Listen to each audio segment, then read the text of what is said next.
आज का प्रातः क्लास है 26 अक्टूबर 1966।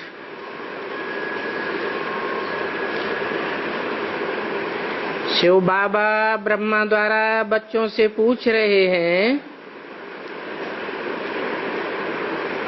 यहाँ तुम सवेरे से लेकर बैठे हो,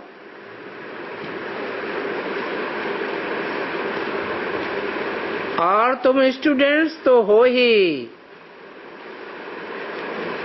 तो जरूर यहाँ बैठे ख्यालात करते होंगे कि हमको शिव बाबा पढ़ाने आते हैं। हम इस पढ़ाई से सूर्यवंशी और चंद्रवंशी बनेंगे,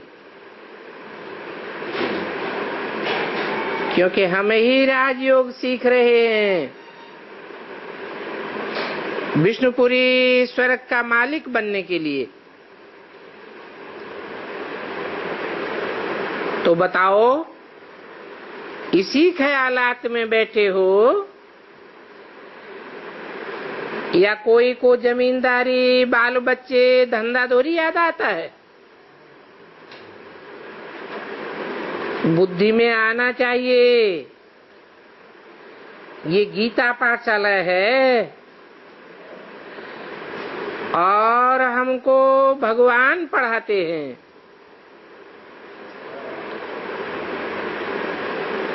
तो हम लक्ष्मी अथवा नारायण अर्थात उनके कुटुंब के भांति बनने वाले हैं।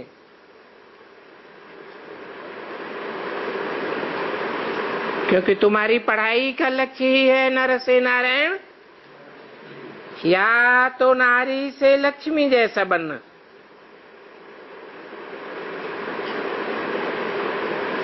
और ये राजयोग है, राजाई का योग है। ये राजाई की पढ़ाई दुनिया में और कोई मनुष्य मात्र नहीं पढ़ा सकता, सिवाय एक गीता के भगवान के। तो ये बात तो बुद्धि में आना चाहिए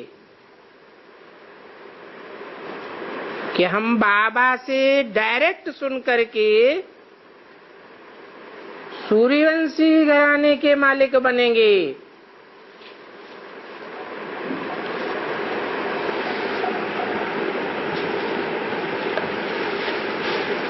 जैसे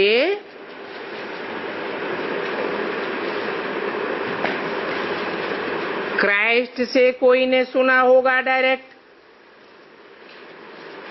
तो क्रिश्चियन से कहेंगे। बुद्ध से सुना होगा तो कहेंगे हम बौद्ध धर्म के हैं।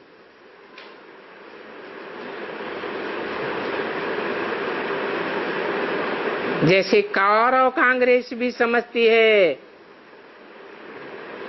भारत हमारा देश है, हमारा राज्य है, परंतु वो कोई स्वर्ग और नरक को नहीं जानते हैं। सिवाय तुम ब्राह्मणों के और कोई को पता नहीं है कि स्वर्ग किसको कहा जाता है और नरक किसको कहा जाता है। तुम बच्चे ही समझते हो। हम बाप से स्वराज्य विद्या सीख कर स्वर्ग के लिए मालिक बन रहे हैं, और अभी भी हम स्वर्ग के मालिक बनने वाले हैं।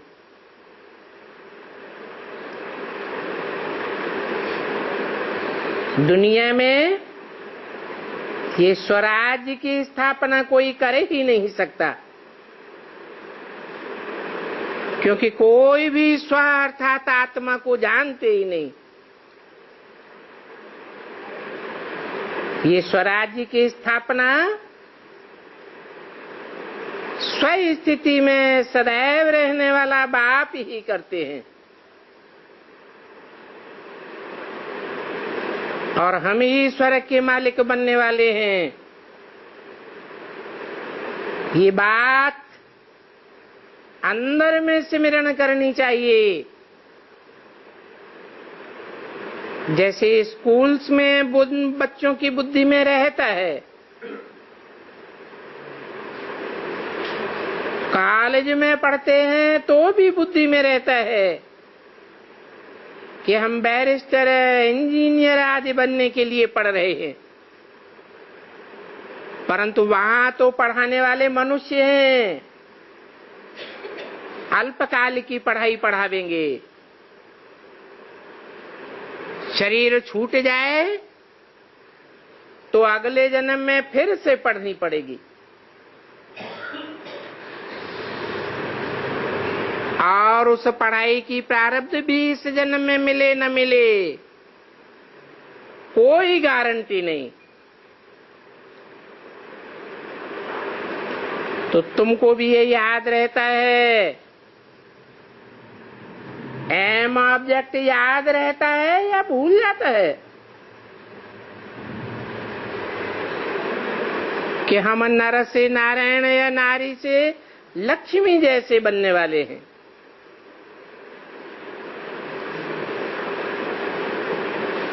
तुम तो बहुत ऊंचे ऊंचे भगवान के स्टूडेंट हो और तुमको ऊंचे ऊंचे देवता बनने के लिए भगवान पढ़ाते हैं।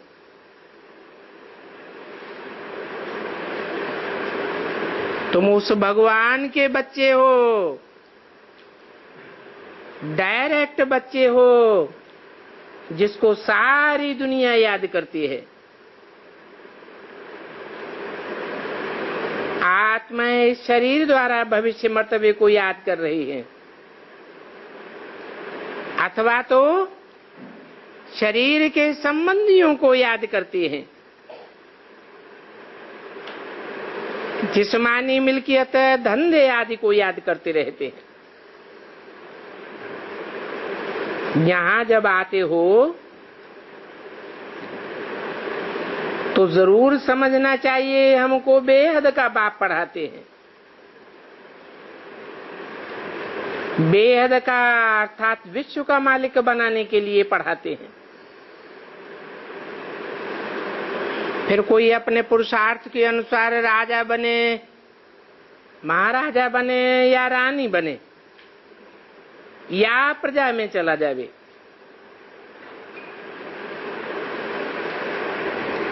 मालिक तो बनेंगे ना। नई दुनिया में होता ही है सूर्यवंशी घराना। ये बात तो तुम शायद समझते हो कि वहां हम अपनी राजा ही करेंगे। तो ऐसे नहीं कि यहाँ बैठे बाहर की बातें याद आती रहें। बाबा जानते हैं बाहर में, घर घाट में, खेती बाड़ी में रहते हो, वहां तो इतना याद नहीं रहता। यहाँ जब आते हो तो बाहर के धंधे धोरी आदि की ख्यालात छोड़ देनी चाहिए। यहाँ आकर वो ख्यालात याद नहीं रहनी चाहिए, क्योंकि तुम अब उस कलयुगी दुनिया के नहीं हो। कलयुगी दुनिया में दुख बढ़ता ही जाता है, बढ़ते बढ़ते रौरव नरक हो जाएगा।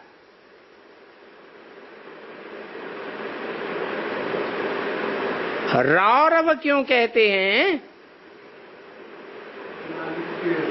जैसे नाली के कीड़े होते हैं, एक दूसरे को काटते हैं तो रौरे आने लगते हैं।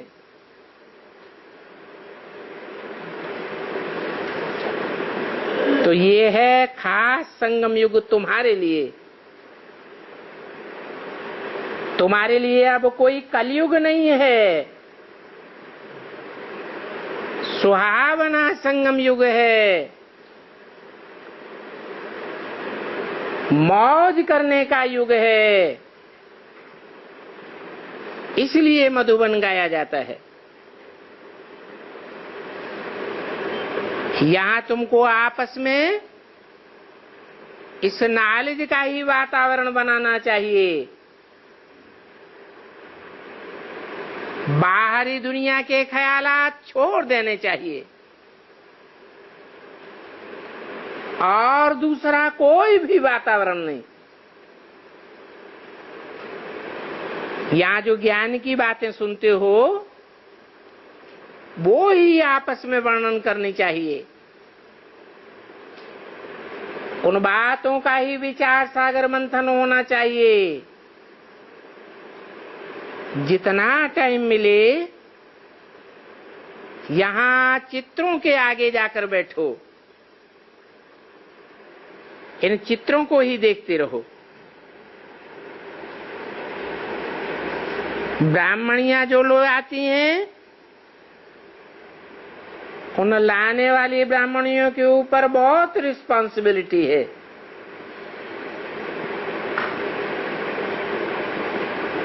बहुत होना रखना है पढ़ाई का। जैसे टीचर को होना होता है, हमारे स्कूल से अगर कम पास होंगे तो हमारी इज्जत चली जाएगी। जिसके स्कूल में बहुत पास होते हैं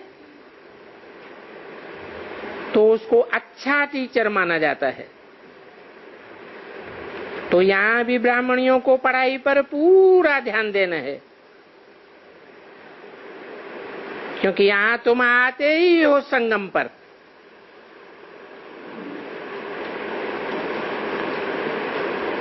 बाहर की दुनिया में तो संगम नहीं कहेंगे, क्योंकि दुनिया भी ख्यालात चलते रहते हैं। ये तो ज्ञान सागर का बीच है।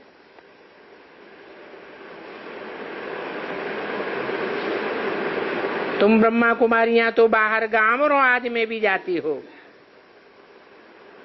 वहां समझाती हो ये दुनिया भी कलयुग है।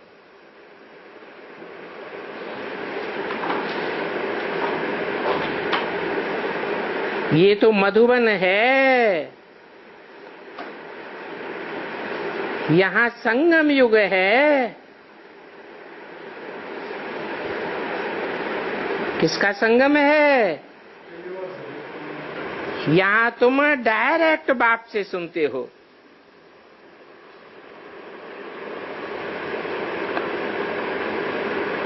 इसलिए संगम युग है। ये मधुबन गाया हुआ है। मधुबन में मुरलिया बाजे, वहां तो ब्राह्मणियां तुम्हें सुनाती हैं। यहाँ तो शिव बाबा सन्मुख समझाते हैं।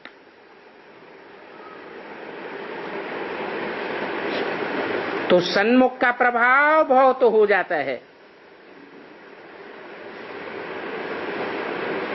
ऐसे नहीं कि यहाँ आए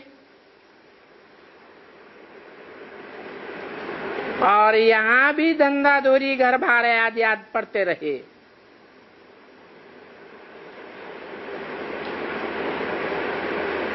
अगर ऐसे करेंगे तो बाप समझेंगे ये जाकर के साधारण प्रजा बनेगा।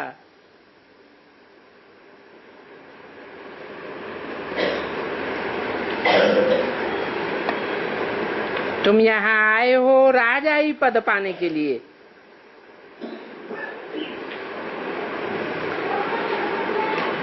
ये राजाई प्राप्त करने की पढ़ाई है। तो राज परिवार में आना चाहिए ना। अंदर में ये खुशी रहनी चाहिए।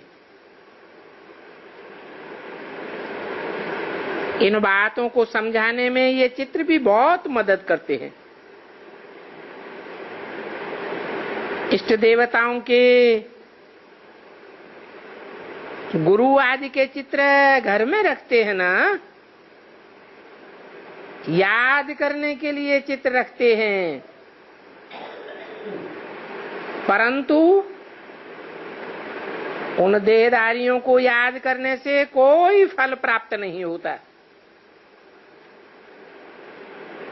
भक्ति मार्ग में तो कुछ करते हैं तो नीचे ही उतरते जाते हैं।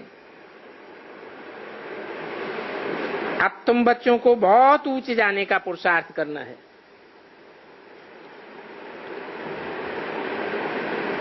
शिव बाबा का चित्र सामने रख दो,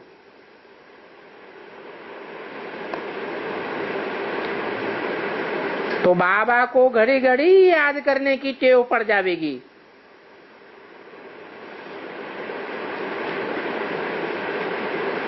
तुम जानते हो कि यही शिव बाबा है जिससे हमको सुख शांति का अनेक जन्मों का वर्षा मिलता है।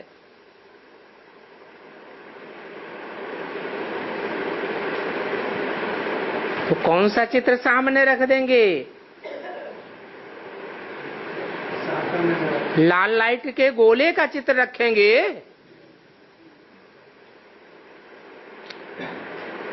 आगे तो गुरुओं को, कृष्ण को, हनुमान को याद करते थे।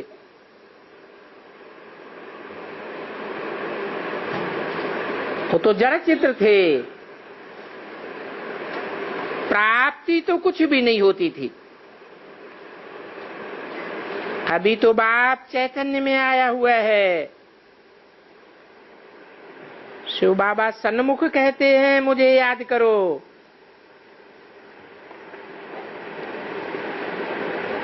ये त्रिमूर्ति का चित्र तो बड़ा अच्छा है।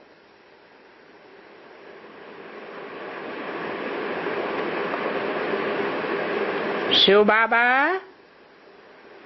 ब्रह्मा द्वारा हमको ये सुनाते हैं।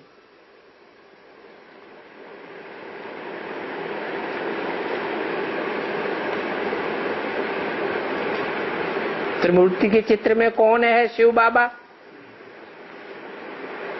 कौन है ब्रह्मा बाबा?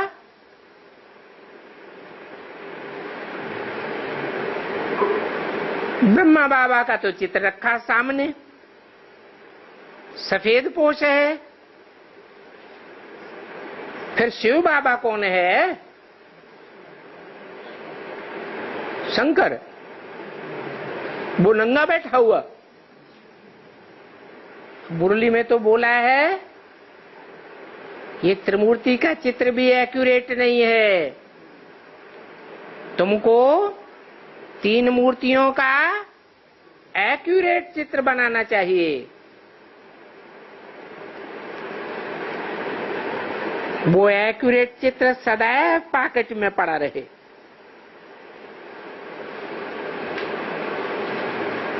शिव बाबा को चित्र को ये घड़ी घड़ी देखते रहो तो याद पड़ता रहेगा।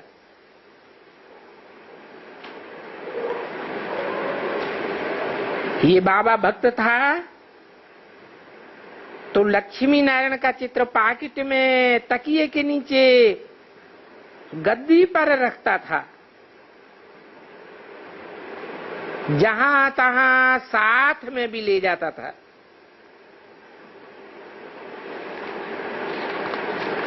परंतु इनको भी उन चित्रों से मिला कुछ भी नहीं।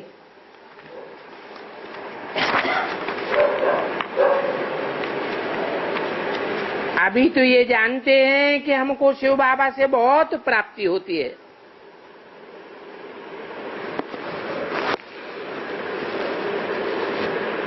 तो जिससे प्राप्ति होती है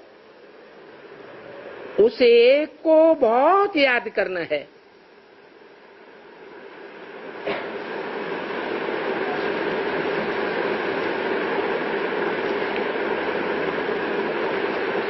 इसमें ही माया सामने करती है। किसमें?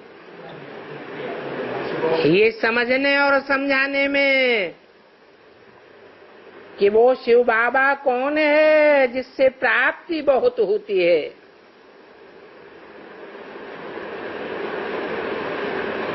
ज्ञान सुनने सुनाने में तो बच्चे बहुत तीखे जाते हैं। सेंटर्स भी संभालते हैं, परंतु सच्ची याद में नहीं रह सकते।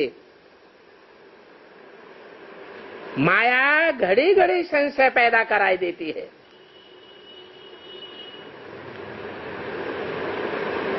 योग में ही माया इंटरफियर करती है। बच्चे कहते हैं बाबा हम भूल जाते हैं। ऐसे कोई नहीं कहते कि हम 84 जन्मों का चक्कर भूल जाते हैं। वो तो कोई मूर्ख भी बच्चा नहीं होगा जो भूल जावे, क्योंकि चक्कर को समझना तो बहुत सहज है, फिर किसे समझना बहुत कठिन है। हा? कौन घड़ी घड़ी भूल जाता है? हैं? शिव बाबा घड़ी घड़ी भूल जाता है।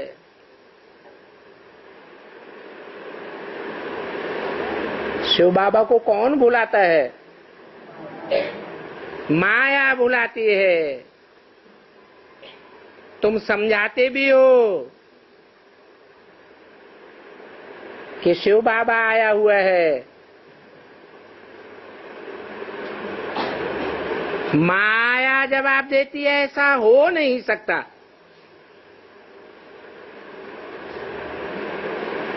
तुम्हारी बुद्धि को भ्रमित कर देती है और फिर याद भूल जाती है।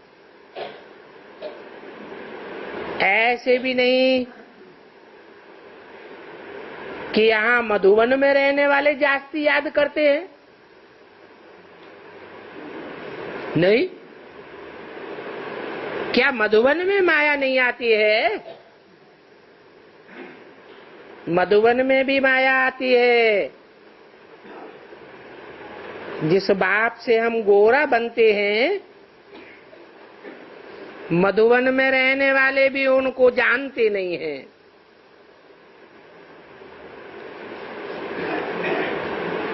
क्योंकि माया का परछाया बहुत पड़ जाता है।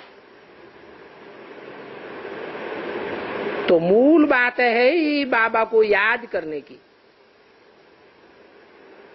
बाबा जानते हैं कि बहुत अच्छे फर्स्ट क्लास बच्चे भी याद में नहीं रह सकते। घड़ी घड़ी संशय आ जाता है। योग में रहने से ही देह अभिमान घटता जाएगा और बहुत मीठे बनेंगे। देह अभिमानी होने से मीठे नहीं बनते हैं और ही बिगड़ते रहते हैं।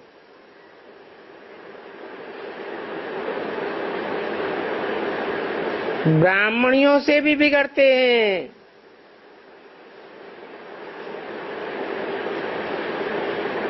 बाबा सब के लिए नहीं कहते हैं,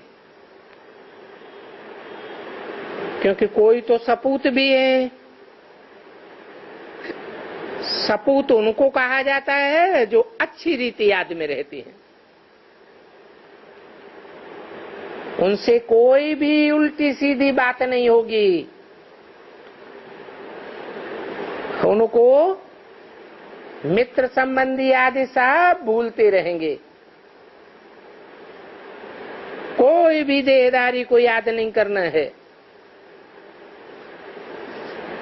हम नंगे आए थे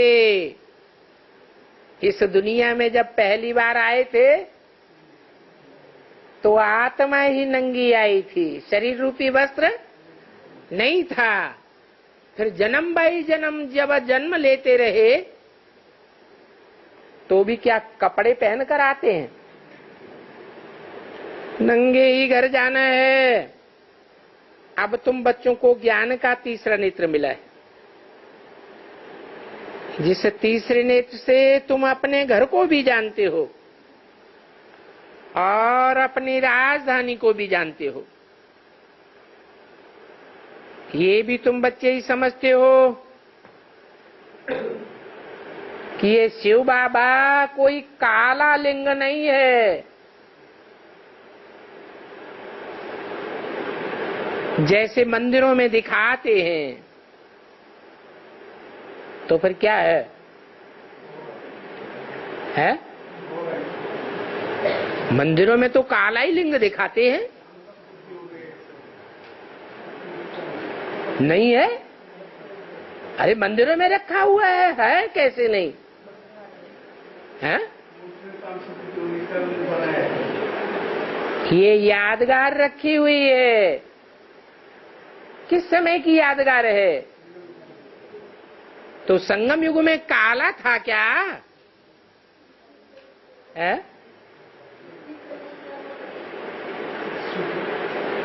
अरे लिंग में बिंदु भी अंदर दिखाते हैं। शिव बाबा तो सदैव बिंदी है, परंतु जब इस दुनिया में आते हैं तो काले तमो प्रधान में प्रवेश करते हैं या सतो प्रधान में प्रवेश करते हैं। इसलिए मंदिर में कलयुग में खास काला लिंग दिखाते हैं। नहीं तो शिव बाबा तो बिंदी मिसल है। ये भी जानते हो, अब हम जावेंगे घर, उस घर में वहां आत्माएं अशरीरी रहती हैं। अब फिर से हमको अशरीरी बनना है। अपन को आत्मा समझ पतित पावन बाप को याद करना है।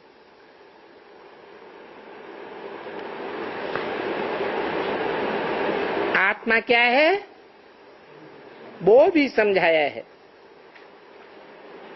जैसे परमपिता बिंदी है वैसे आत्मा भी बिंदी है।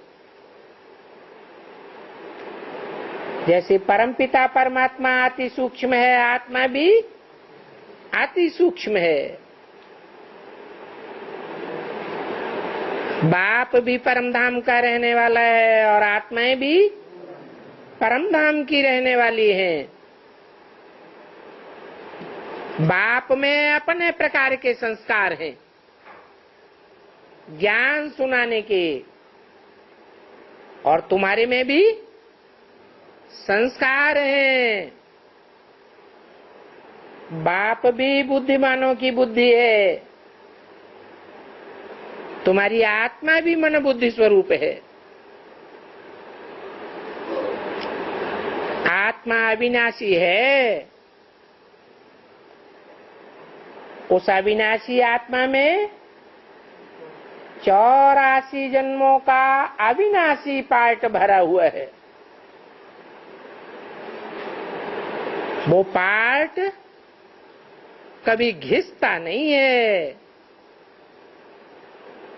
उस पार्ट का कभी अंत होता नहीं है। थोड़ा समय मुक्ति में जाए तुमको फिर इस षष्ठी रूपी रंगमंच पर आकर पार्ट बजाना पड़ता है, क्योंकि तुम ही ऑलराउंड पार्टधारी हो। ये बात बच्चों को याद रहनी चाहिए। क्या वो बच्चे ऑलराउंड पार्टधारी नहीं है? कौन है? जो और धर्मों में कन्वर्ट हो जाते हैं।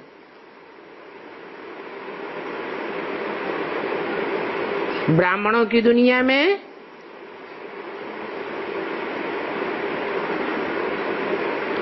ऐसे बहुत से बच्चे हैं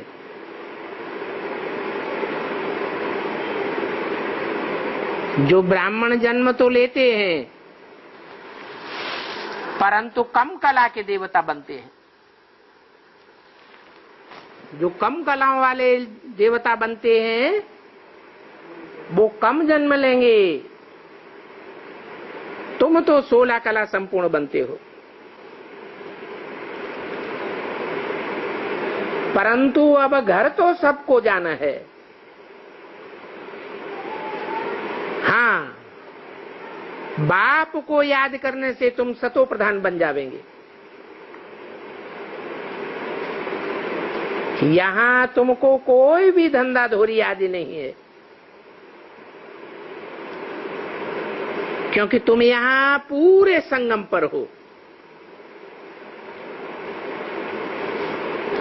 अभी हम जा रहे हैं,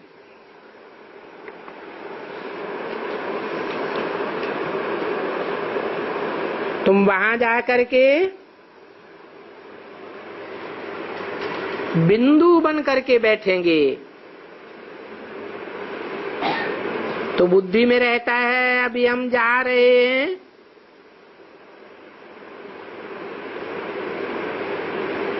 कोई कोई तो ऐसे है तुम भी होते हैं जो यात्रा करते करते फंस मरते हैं। इस बात पर भी शास्त्रों में कहानी है। अब तुम जानते हो उस पार हम जा रहे हैं।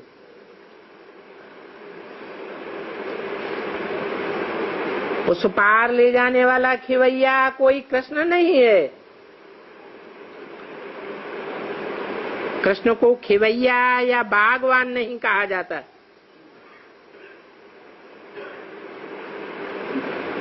वो इस फूलों के बगीचे का बागवान नहीं है। वास्तव में गीता में भी है शिव भगवानुवाच, परंतु बाद में कोई ने कृष्ण का नाम डाल दिया।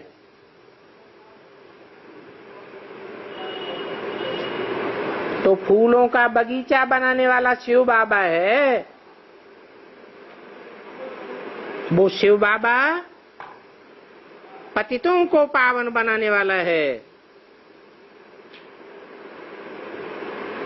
तो कृष्ण की तरफ तो कोई की बुद्धि नहीं जा सकती।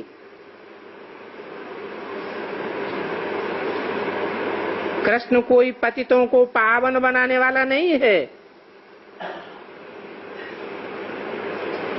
ये बात अच्छी रीति समझानी है। कृष्ण की आत्मा अपने अंतिम जन्म में ब्रह्मा के रूप में जन्म लेती है,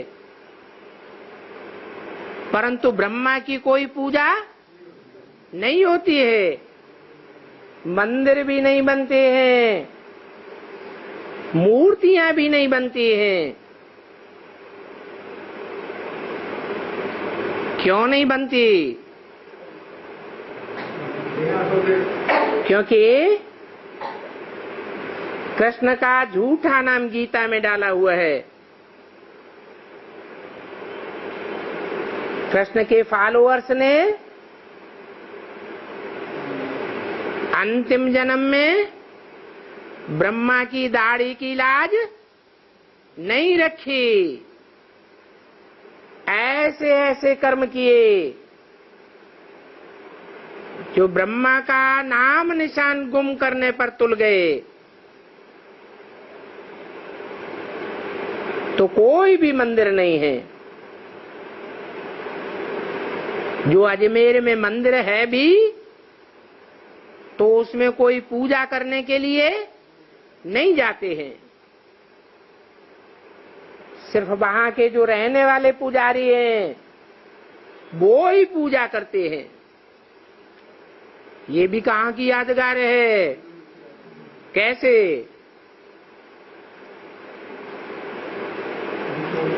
है ब्रह्मा कुमारियों के जो हेड ऑफिस है, उस हेड ऑफिस में जो ब्रह्मा का चित्र रखा हुआ है, उसे सारी दुनिया भगवान समझ करके पूजती है या सिर्फ ब्रह्मा कुमारी ही पूजते हैं?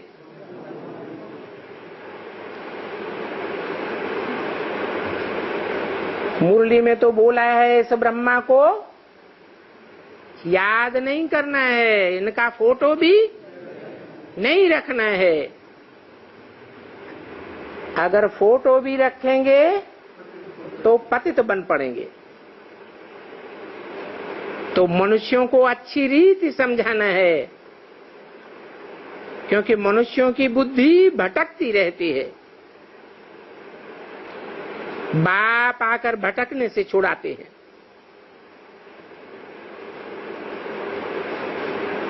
जिनकी बुद्धि कृष्ण के अंतिम जन्म ब्रह्मा की गोद में भटक गई, ब्रह्मा के रूप में भटक गई, वो देह अभिमानी बन पड़ते हैं, 16 कला संपूर्ण आत्मा नहीं बनते। तो बाप कहते हैं अब देह अभिमान छोड़ो, अपन को आत्मा समझ मुझ बाप को याद करो, तभी तुम स्वर्ग के मालिक बनेंगे। ये बातें भूलनी नहीं चाहिए। यहाँ तुम बहुत अच्छा रिफ्रेश होकर के जाते हो, फिर जाकर के बाहर अनुभव सुनाते हो, परंतु बाहर जाकर के फिर वैसे के वैसे ही हो जाते हो।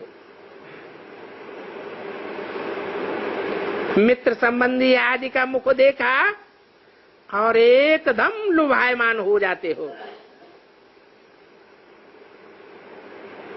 तुम बच्चे तो आशुक हो ना एक बाप के, तो काम काज करते हुए मुझ माशूक को याद करते रहना चाहिए,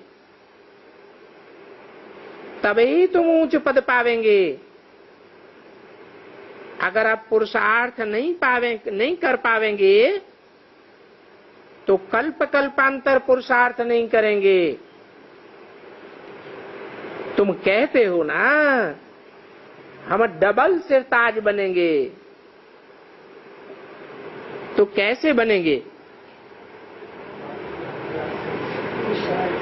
यहाँ डबल जिम्मेवारी धारण करेंगे तब तो डबल ताजधारी बनेंगे। कौन कौन सी डबल जिम्मेवारी? एक सेवा की जिम्मेवारी और दूसरी पवित्रता की जिम्मेवारी। पुरुषार्थ नहीं करेंगे तो सिरताज भी नहीं बन सकेंगे। यहाँ बच्चे आते हैं तो झरमुई झगमुई में टाइम वेस्ट नहीं करना चाहिए। पुरुषार्थ के सिवाय यहाँ तो और कुछ भी नहीं है। सिर्फ तुम्हारा दिलवाला मंदिर यादगार है।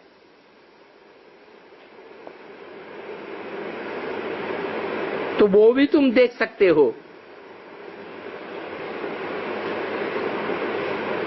वहां ऊपर में यादगार बैकुंठ खड़ा है। इस बात की यादगार है, ऊपर में छत में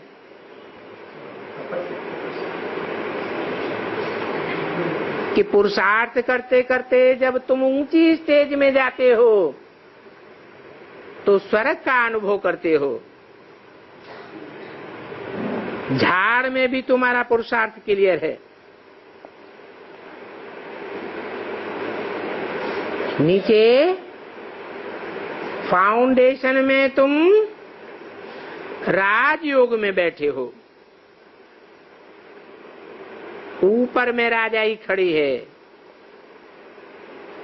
हूबहू जैसे मंदिर बना हुआ है वैसे ही यह चित्र है। अब ये मंदिर जिन्होंने बनाया है वो तो बिल्कुल नहीं जानते। अहमदाबाद में भी बड़े बड़े साहूकारों की कमेटी है जो बहुत खर्चा करके ये मंदिर बनवाते रहते हैं। बाबा ने कहा था अहमदाबाद में जाओ, मंदिर के जो ट्रस्टी जैनी लोग हैं उनको अपना दिल वाला मंदिर पर बनाया हुआ किताब दे करके समझाना है। उनसे पूछो ये किसका यादगार है। शिव बाबा हमको फिर से वही ज्ञान दे करके स्वर्ग का मालिक बनाए रहे। अभी इस कलयुग का विनाश होना है। ऐसा कब कोई ने समाचार नहीं लिखा है कि मंदिर बनाने वाली कमेटी को निमंत्रण दिया, बा उनके पास जाकर के समझाया, उनको बताया ये तो समझो सही कि मंदिर में कौन बैठे हैं। ये आदिदेव आदिनाथ कौन है तुम जानते हो कि भारत में जैनियों के छोटे बड़े मंदिर तो 7 जगह हैं, परंतु ये दिलवाड़ा मंदिर बड़ा है। परंतु इसकी गहराई का किसी को पता नहीं है।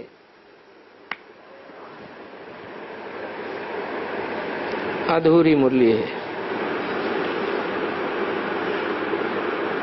एक छोटा सा रात्रि क्लास है।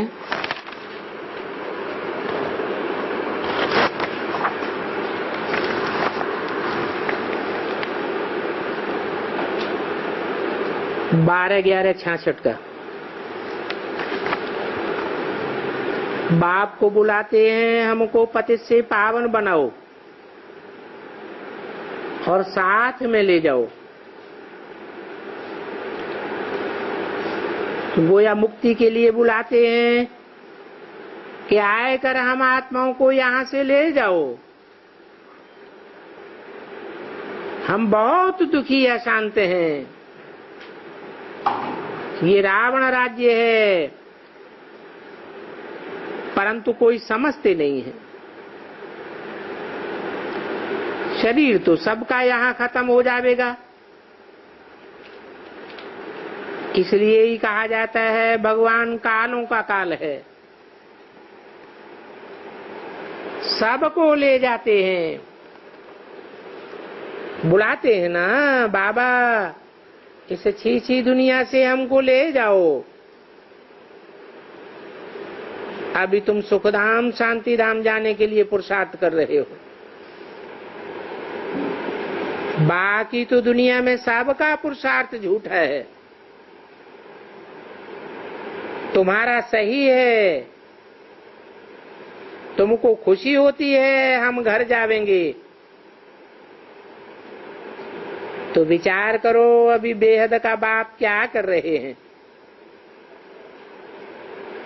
खुद कहते हैं कि कितने बेसमझ बन गए। रावण ने तुम आत्माओं को बेसमझ बनाया है। आत्मा तो बिंदी है,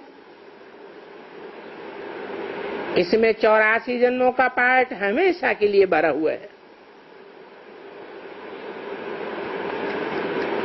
तो इसे समझने के लिए तुम कितनी डीपनेस में जाते हो। आत्मा में कल्प कल्प कल्पांतर के लिए पार्ट भरा हुआ है। इस पार्ट को कोई भी बदल नहीं सकता, कोई भी जोड़ तोड़ भी नहीं कर सकते। बच्चे जानते हैं हम ईश्वरीय बच्चे हैं, हमको परमपिता परमात्मा पढ़ाते हैं। वो बेहद का बाप हेवनली गॉड फादर है। वो स्वर्ग स्थापन करने वाला है। ये बात अब तुम समझते आए हो। बाप आए ही है वापस ले जाने के लिए। सब बच्चे बुलाते हैं, हो पतित पावन, हो लिबरेटर आओ। जानते हो, लिबरेट करने के लिए वो बाप पंडा बन करके आते हैं। तो तुम पंडा के बच्चे पांडव संप्रदाय हो। पंडा रास्ता दिखाने वाले को कहा जाता है। तो बच्चों ने समझा है हमारी पांडव सेना रूहानी सेना है। रूहानी बाप के द्वारा बच्चों को रूहानी ज्ञान मिलता है। ये कोई जिस्मानी बाप नहीं है।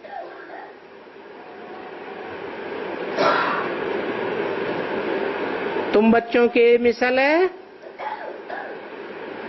मैं गर्भ से जन्म नहीं लेता हूं। शास्त्रों का ज्ञान तो भक्ति मार्ग का है। तो दिखाया है राम ने जन्म लिया, भगवान ने जन्म लिया, कृष्ण भगवान ने जन्म लिया, परंतु भगवान तो निराकार है, जन्म मरण के चक्र से न्यारा है। बनारस में अनेक प्रकार के टाइटल मिलते हैं। डॉक्टर ऑफ फिलॉसफी आदि आदि। वास्तव में बाप को ही अविनाशी सर्जन कहा जाता है,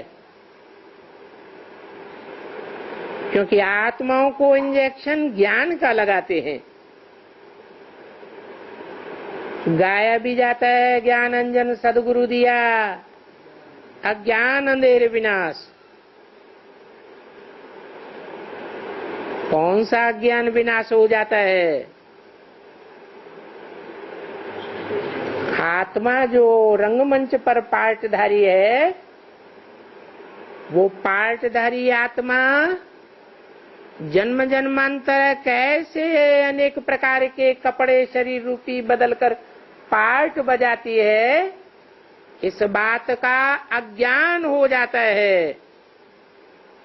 बाप आकर जब अंजन लगाते हैं तो 84 जन्मों का पाठ बुद्धि में बैठ जाता है,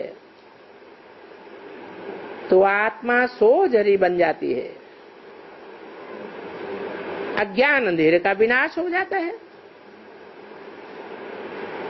तो आत्मा ही पतित तमो प्रधान बनती है। जैसा सोना होता है वैसा ही जेवर भी बनता है।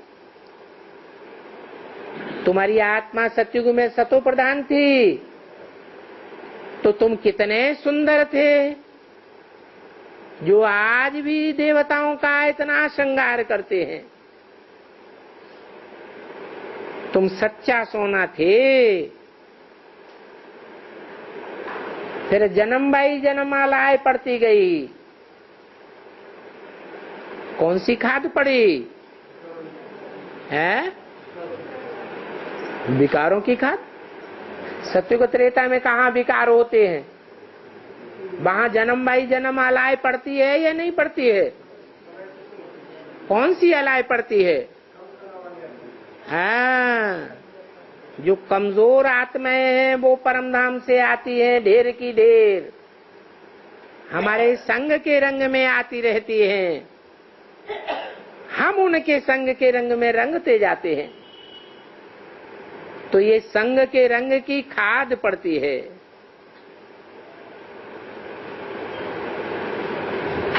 सतयुग में 2 कलाएं कम हो गई तो अलाय पड़ गई ना। अब कोई भी कलाएं नहीं रही है कलयुग में। फिर अब सबकी चढ़ती कला होती है। किस आधार पर होती है चढ़ती कला? है चढ़ती कला तेरे बहाने सर्व का भला, वो तो है भक्ति मार्ग, उतरती कला का। क्योंकि वहां कोई भी सदगति देने वाला सदगुरु नहीं है, सब गुरु हैं। गाया भी जाता है, गुरु जिनके अंधले चेला कलयुगी सत्यानाश की तरफ जाते हैं, और बीच में कोई भी वापस नहीं जा सकता। जितने भी धर्म स्थापक आते हैं सब संग के रंग में तमो प्रधान बनते जाते हैं, और हम संगम युग में ऊंच चढ़ते हैं। किस आधार पर? एक शिव बाबा दूसरा न कोई। हम जानते हैं कि शिव बाबा ऐसा है जिसको कोई भी संग का रंग दुनिया वालों का नहीं लगता।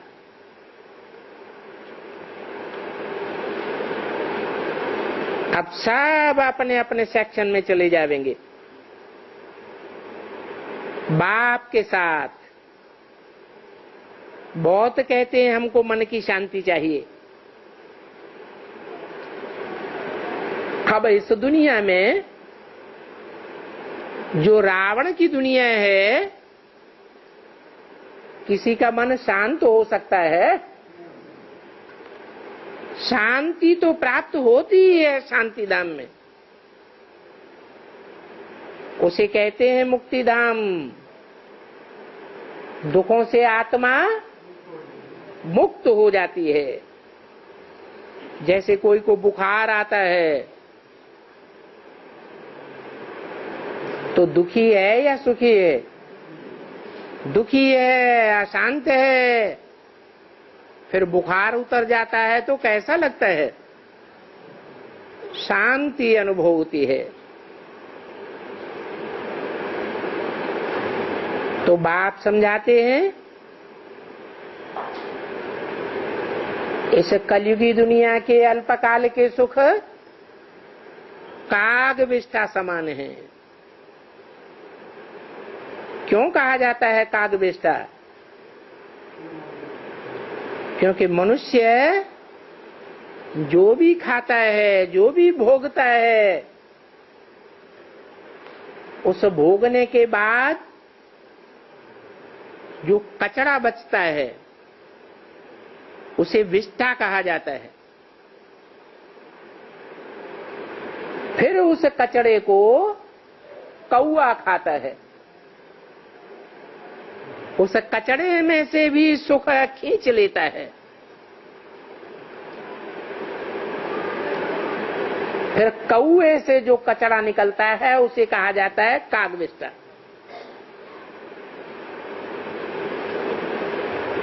इसलिए तुमको ये सुख नहीं चाहिए।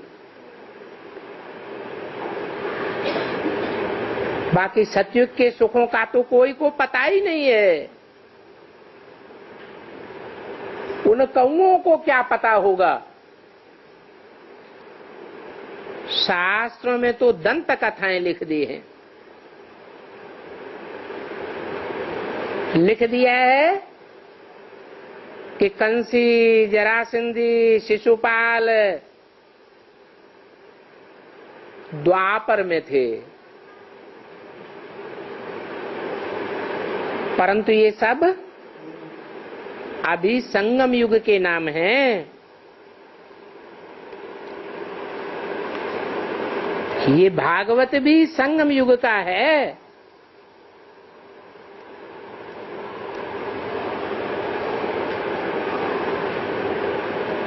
बाबा तुमको अब बहुत समझदार बनाते हैं।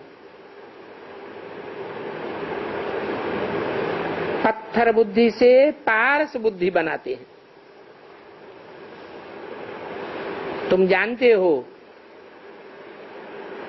कि अभी तुम गोप गोपियां अर्थात गुप्त संबंध जोड़ने वाले राजयोग सीख रहे हो। सन्यासियों का तो हठ योग है।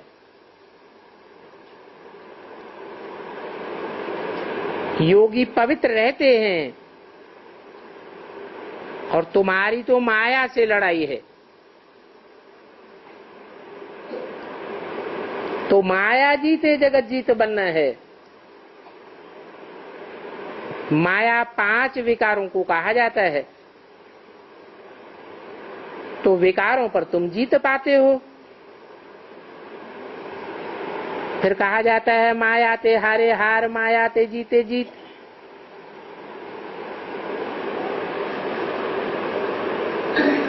मेहनत सारी याद में है। बाप कहते हैं मैं तुमको विश्व का मालिक बनाता हूं, तो तुम मुझे याद नहीं कर सकते। याद ही मुख्य है। उठते बैठते याद में ही रहना है। उसमें भी सवेरे का समय तो बहुत अच्छा है। 21 जन्मों के लिए तुम एवर हेल्दी एवर वेल्दी बनते हो, तो अमृत वेले कुछ मेहनत भी करनी पड़े। ये है ही सहज राजयोग और सहज ज्ञान। अभी तुम्हारी सारी बुद्धि खुल गई है। अभी तुम ज्ञान ज्ञानेश्वरी बन गए हो। फिर भविष्य में बनेंगे राज राजेश्वरी। तो तुमको पुरुषार्थ करके अपना ऊंच पद लेना चाहिए।